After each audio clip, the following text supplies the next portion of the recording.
Assalamualaikum warahmatullahi wabarakatuh.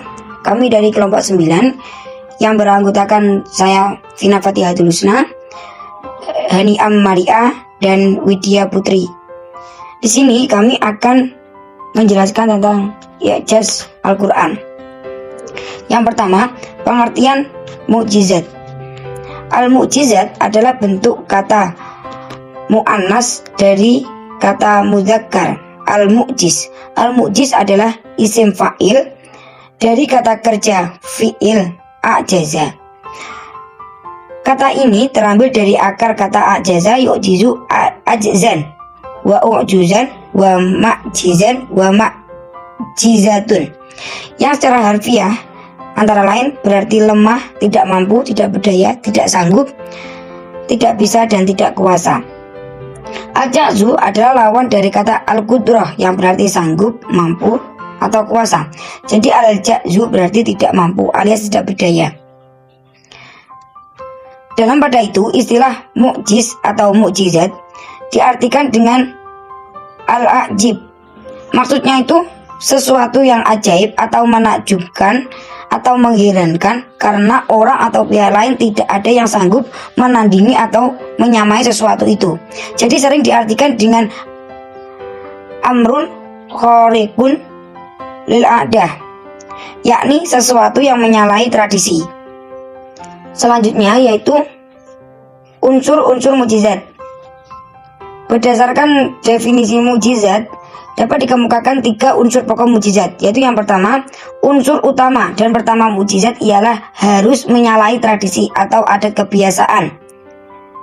Sesuatu mukjizat yang tidak menyalahi tradisi atau kejadiannya sesuai dengan kebiasaan yang umum atau bahkan lazim berlaku tidak dapat dikatakan mukjizat. Itulah sebabnya mengapa banyak hal yang aneh yang dikeluarkan oleh ahli-ahli sulap bahwa ahli-ahli sihir tidak dinyatakan dengan mukjizat. Contohnya yaitu mukjizat Nabi Sulaiman, kemampuan Nabi Sulaiman berkomunikasi dengan semua hewan. Begitu pula dengan ketidakbakaran Nabi Ibrahim saat dilemparkan ke dalam kawah yang sedang mendidih. Selanjutnya, unsur pokok kedua dari mukjizat ialah bahwa mukjizat itu harus dibarengi dengan perlawanan. Maksudnya itu mukjizat harus diuji dengan melalui pertandingan atau perlawanan sebagaimana layaknya sebuah pertandingan. Untuk membuktikan bahwa itu adalah mukjizat harus ada upaya konkret bahwa lebih dulu dari pihak lain untuk menandingi mukjizat itu sendiri. Contohnya itu seperti tongkat Nabi Musa yang dilemparkan menjadi ular sungguhan yang dalam Al-Quran dibahaskan dengan Subhanun Mubin. Itu benar-benar ditandingi oleh para penyihir yang dikendalikan Fir'aun. Tetapi sihir-sihir yang dikerahkan seluruh kaki tangan Fir'aun itu kemudian ternyata dikalahkan dan tidak pernah mampu mengalahkan mukjizat Allah yang diberikan kepada Nabi Musa. Dalam kaitan ini tongkat yang menjadi ular. Selanjutnya, unsur yang ketiga yaitu mukjizat itu tidak terkalahkan. Unsur yang ketiga dari suatu mukjizat ialah bahwa mukjizat itu setelah dilakukan perlawanan terhadapnya ternyata tidak terkalahkan untuk selama-lamanya. Jika sesuatu atau seseorang memiliki kemampuan luar biasa tetapi hanya memiliki seketika dalam waktu tertentu, maka itu tidak dapat dikatakan mukjizat. Katakanlah misalnya seorang petinju kelas berat siapapun tidak dapat dikatakan memiliki mukjizat. Dari ketiga unsur utama mukjizat di atas dapat dikemukakan bahwa mukjizat itu bersifat suprarasional, teruji dengan sungguh-sungguh dan sama sekali tidak pernah terkalahkan atau tertandingi sepanjang zaman. Dihubungkan dengan Al-Quran, ketiga unsur mukjizat di atas seperti dapat diurai pada bagian lain nanti, semuanya terpenuhi. Buktinya Al-Quran. Assalamualaikum warahmatullahi wabarakatuh. Saya Widya Putri Agustinasasi. Di sini saya akan melanjutkan penjelasan sebelumnya mengenai pandangan ulama tentang i'jaz Al-Quran.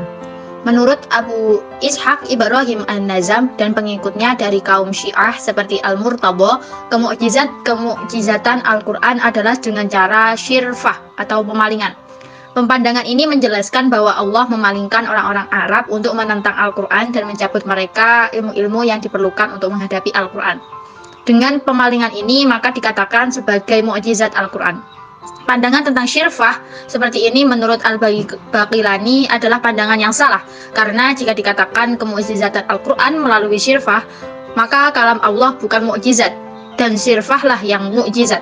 Dengan kata lain, kalam Allah tidak mempunyai kelebihan atas kalam lain.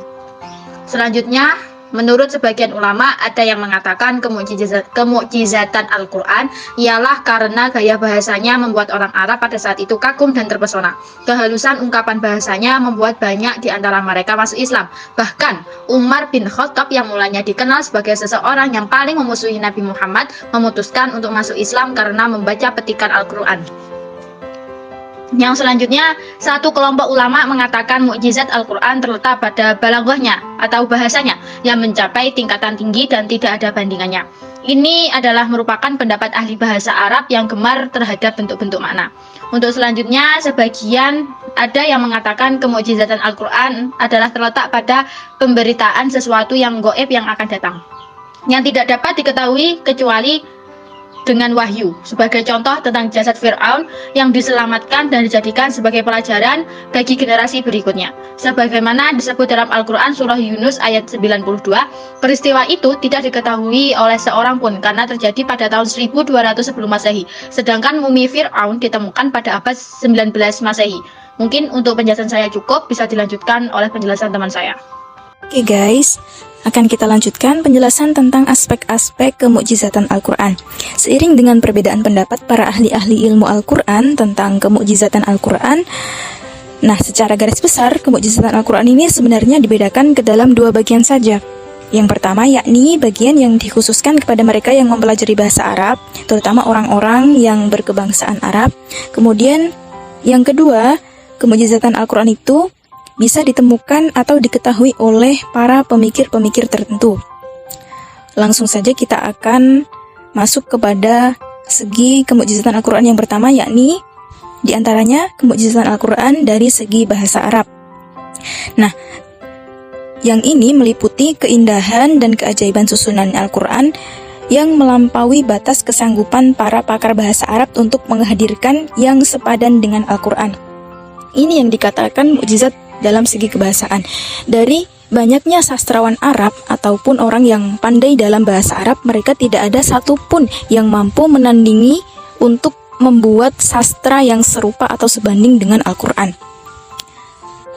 Nah, kemudian dari pengkajian Al-Quran dari segi bahasanya itu tadi, kemudian memunculkan kemukjizatan Al-Quran yang berkenaan dengan hal-hal yang gaib, yang mana di dalam Al-Quran itu cukup banyak ayat-ayat atau surat yang menginformasikan tentang hal-hal yang gaib, seperti tentang kekalahan bangsa Romawi, peristiwa Fathul Makkah, kemenangan dalam peperangan Badar, yang mana itu semua diinformasikan oleh Al-Quran jauh-jauh sebelum peristiwa itu sendiri benar-benar terjadi.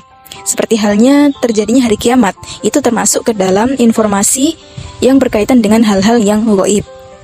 Nah, selanjutnya yakni kemukjizatan Al-Quran yang berkenaan dengan informasi masa lampau yang teramat jauh.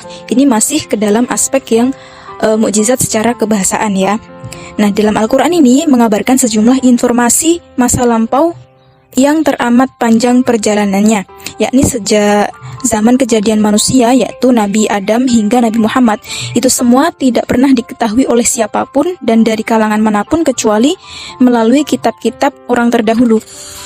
Padahal Nabi Muhammad sendiri itu juga adalah seorang nabi yang ummi, tidak bisa menulis. Yang sebelum masa-masa kenabian dan kerasulan, semua informasi sudah jelas termaktub di dalam Al-Quran. Dan juga selanjutnya, kemukjizatan Al-Quran dari segi pensyariatan hukum. Ketika kita sudah mempelajari Al-Quran dengan kebahasaannya, maka akan ditemukan juga kemukjizatan Al-Quran dari segi pensyariatan hukum. Nah, Al-Quran mengandung aturan-aturan hukum syariat yang sangat dalam, sangat universal dan lengkap dalam mengatur urusan-urusan hidup dan kehidupan umat manusia, baik yang lingkupnya spesifik maupun yang berskala umum dan universal. Lanjut lagi dari segi kebahasaan, Al-Quran itu sudah jelas mengandung mukjizat ya. Demikian pula dengan isi kandungan, yang mana itu menyangkut tulisan, urutan surat, ayat, kata, dan bahkan huruf-hurufnya sekalipun itu juga mengandung sifat-sifat mukjizat. Tentang persoalan huruf dalam Al-Quran misalnya, betapa banyak orang yang takjub terhadap huruf-huruf Al-Quran yang menyebabkan sejumlah orang tertarik untuk melakukan penelitian terhadap huruf-huruf yang ada dalam Al-Quran. Bahkan tentang titik sekalipun yang ada dalamnya itu juga menjadi perhatian serius sejumlah orang. Sebagai ilustrasi, kita jumpai beberapa buku yang berjudul Kitabun Nuqtoh fi Quran, atau buku tentang titik dalam Al-Quran. Juga ada sebuah disertasi dengan judul Al-Wawu fil Quran, yaitu khusus membahas tentang huruf wawu dalam Al-Quran. Belum lagi memperhatikan antusiasme sebagian orang yang meneliti Al-Quran dari hal-hal yang besar, yang dalamnya hingga masalah-masalah kecil, yang kemudian melahirkan teori keilmuan yang sangat berguna. Itu dari unsur terkecil dari hurufnya, seperti itu. Lanjut, kita masuk kepada kemukjizatan Al-Quran yang berkaitan dengan ilmu pengetahuan atau iptek, yang mana ini hanya bisa diketahui oleh para pemikir-pemikir tertentu. Nah, dari banyaknya ayat-ayat Al-Quran bisa kita ketahui bahwa perkembangan ilmu pengetahuan dan teknologi atau iptek itu lahir, tumbuh, dan berkembang secara berkesinambungan seiring dengan sejarah kelahiran, pertumbuhan, dan perkembangan anak manusia itu sendiri, yakni sejak zaman Nabi Adam. Dapat kita simpulkan bahwa manusia pertama adalah Nabi Adam, dan tentu pula itu sebagai awal mula munculnya ilmu pengetahuan dan teknologi atau iptek. Nah, dalam istilah ilmu pengetahuan sekarang ini, kira-kira Nabi Adam itu mendapatkan pengajaran tentang ilmu komunikasi, khususnya tentang bahasa, teknologi, terutama yang berkaitan dengan masalah tumbuh-tumbuhan, kemudian hewan, bahkan teknik pertanian dan peternakan yang masih dimotori oleh Qabil dan Habil, kedua putra Adam ini merupakan asal muasal perkembangan ilmu pengetahuan tentang pertanian, peternakan, dan sebagainya. Nah, itu semua menggambarkan pengajaran Allah kepada Nabi Adam dan putra-putri keturunannya tentang pengenalan dasar-dasar ilmu pengetahuan dan teknologi. Ilmu pengetahuan dan teknologi dasar inilah kemudian oleh Nabi Adam diwariskan kepada anak dan cucunya dari waktu ke waktu, dari tempat ke tempat, hingga mereka mengenali dan menguasai ilmu pengetahuan dan teknologi dengan baik. Pada periode berikutnya, katakanlah zaman Nabi Idris, yang mana Allah mengajarkan ilmu pengetahuan dan teknologi lainnya sebagai pengembangan yang lebih lanjut. Nah, kali ini pada zamannya Nabi Idris, yakni berupa ilmu tentang tulis-menulis dan jahit-menjahit yang Allah berikan kepada Nabi Idris. Dalam berbagai literatur disebutkan bahwa Nabi Idrislah orang pertama kali yang mendapatkan ilmu tulis-menulis dengan pena dan jahit-menjahit dari Allah. Nah, jika komunikasi pada Nabi Adam itu dalam bahasa verbal, maka pada zamannya Nabi Idris ini komunikasi telah menggunakan bahasa tulis dengan adanya pena. Lebih dari itu, Nabi Idrislah orang pertama yang memperkenalkan dan sekaligus mengembangkan ilmu matematika dan astronomi sebelum lahirnya para pakar pada periode modern. Nah, Nabi ini disebut Idris yang berasal dari kata bahasa Arab, karena julukannya itu didapatkan karena sebab beliau banyak mempelajari kitab-kitab dan tulisan-tulisan atau suhuf Nabi Adam dan Nabi Syed, termasuk mempelajari tulisan-tulisannya. Selanjutnya, ilmu pengetahuan itu terus berkembang hingga zaman Nabi Nuh tentang pembuatan kapal, perahu, kemudian zamannya Nabi Daud tentang Allah mengajarkan membuat baju besi, dan lain sebagainya. Nah, semua ayat-ayat di atas atau semua pemaparan di atas itu menginformasikan kepada kita secara jelas tentang perkembangan ilmu pengetahuan dan teknologi, yang mana itu semua juga merupakan salah satu kemukjizatan Al-Quran yang jika dikaji atau difahami secara maudhu'i atau tematik, maka dapat disimpulkan bahwa perkembangan iptek itu juga terjadi secara evolusi dari generasi ke generasi. Tidak ada penemu, apalagi pencipta ilmu, yang sama sekali tidak mendapatkan inspirasi lebih dulu dari orang lain sebelumnya. Semua informasi yang menjadi dasar-dasar ilmu pengetahuan itu semua Allah yang memberikan kepada para nabi-nabi dan para hambanya secara evolusi sedikit demi sedikit. Jelas itu semua merupakan sebuah mukjizat Al-Quran, baik dari segi bahasa maupun dari ilmu pengetahuan yang dapat kita gunakan nantinya untuk menafsirkan Al-Quran. Baik, mungkin itu saja pemaparan dari kelompok kami. Semoga bermanfaat, dan jangan lupa di like, comment, and subscribe untuk mengembangkan channel kami ke depannya. Terima kasih. Wassalamualaikum warahmatullahi wabarakatuh.